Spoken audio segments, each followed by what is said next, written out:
A few moments later. Assalamualaikum warahmatullahi wabarakatuh. Alhamdulillah wa syukurillah, kita masih diberikan kesehatan sehingga kita bisa kembali belajar di video pembelajaran kali ini. Saya perwakilan dari kelompok 2, yaitu yang beranggotakan 1 Bu Siti Nurlela, yang kedua saya sendiri Nurul Rahmatina, yang ketiga Bu Mufidatun Nida, yang keempat Pak Dandang Muhammad Jasmanto. Tujuan saya membuat video kali ini adalah untuk memenuhi tugas mata kuliah Desain Pembelajaran Pendidikan Agama Islam, yaitu membuat video pembelajaran pendek. Berikut ini saya akan menjelaskan tentang materi memahami najis dan cara mensucikannya. Memahami najis dan cara mensucikannya. Di sini kita akan belajar tentang konsep najis dalam Islam. Najis sendiri mempunyai pengertian sesuatu yang kotor dan dapat menghalangi sahnya ibadah, khususnya sholat. Mari kita bahas jenis-jenis najis dan bagaimana cara mensucikannya. Najis dalam tingkatannya dibagi menjadi 3. Yang pertama, najis mughaladhah, yaitu najis yang berat. Yang kedua ada najis mutawasito, yaitu najis yang sedang. Yang ketiga ada najis mukhafafah, yaitu najis yang ringan. Najis mughaladhah adalah najis yang berat. Contohnya adalah terkena air liur anjing atau babi serta keturunannya. Nah, cara mensucikannya adalah dibasuh dengan air mengalir sebanyak 7 kali dan salah satunya dicampur dengan tanah. Yang kedua ada najis mutawasito. Najis mutawasito adalah najis yang kategorinya sedang. Contohnya yaitu terkena air kencing atau kotoran manusia, hewan, bangkai, dan arak. Nah, cara mensucikannya adalah dibasuh dengan air mengalir sekali saja sampai merata. Nah, yang ketiga ada najis mukhafafah.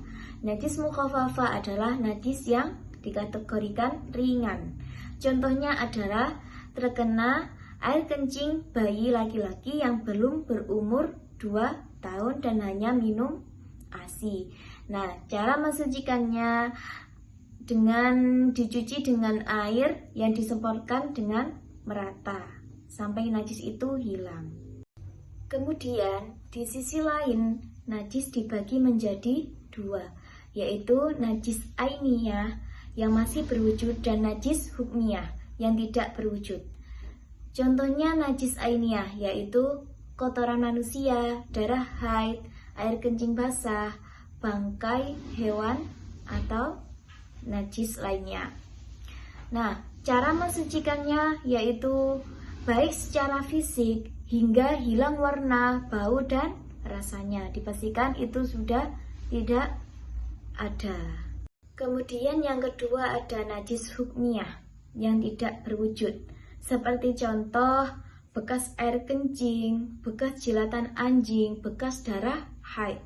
Nah, semua itu sudah mengering, tidak memiliki warna, bau, atau rasa yang kasat mata. Sekarang cara mensucikan najis hukmiyah. Yang pertama, kita menentukan dulu jenis najis tersebut. Pertama, identifikasi jenis najisnya, apakah ainiyah atau hukmiyah. Yang kedua, membersihkan secara fisik. Untuk najis ainiyah dibersihkan secara fisik hingga hilang warna, bau, dan rasanya. Yang ketiga, mencuci dengan air mengalir. Kemudian dibasuh dengan air mengalir minimal sekali atau 7 kali tergantung jenis najisnya. Yang keempat, yaitu mengalirkan air sekali. Untuk najis hukmiyah, cukup dengan mengalirkan air sekali pada benda yang terkena najis. Selanjutnya, menghindari najis sebagai pentingnya kebersihan. Yang pertama, untuk menjaga kesucian. Menghindari najis untuk menjaga kesucian diri dan lingkungan. Yang kedua, ibadah yang khusyuk. Kebersihan dari najis memungkinkan kita beribadah dengan khusyuk. Yang ketiga, untuk mendekatkan diri pada Allah. Kesucian membantu kita mendekatkan diri kepada Allah, karena lambang kebersihan adalah sebagian dari iman. Kemudian, contoh praktis mensucikan najis. Yang pertama, terkena najis anjing. Najis anjing termasuk najis mughaladah, harus dibasuh 7 kali dengan air mengalir dan salah satunya dicampur dengan tanah. Yang kedua, najis terkena air kencing. Jika air kencing masih basah, nah, cara mensucikannya dibasuh dengan air mengalir. Yang ketiga, najis bekas air kencing. Jika air kencing sudah kering, cukup dibasuh dengan air mengalir saja. Seperti itu. Kesimpulan, harapannya semoga pembahasan ini bermanfaat untuk kita semua. Ingatlah, menjaga kebersihan diri dan lingkungan merupakan kewajiban. Dengan memahami jenis najis dan cara mensucikannya, kita dapat menjalankan ibadah dengan khusyuk dan memperoleh ridho Allah Subhanahu wa Ta'ala. Sekian video dari kelompok saya.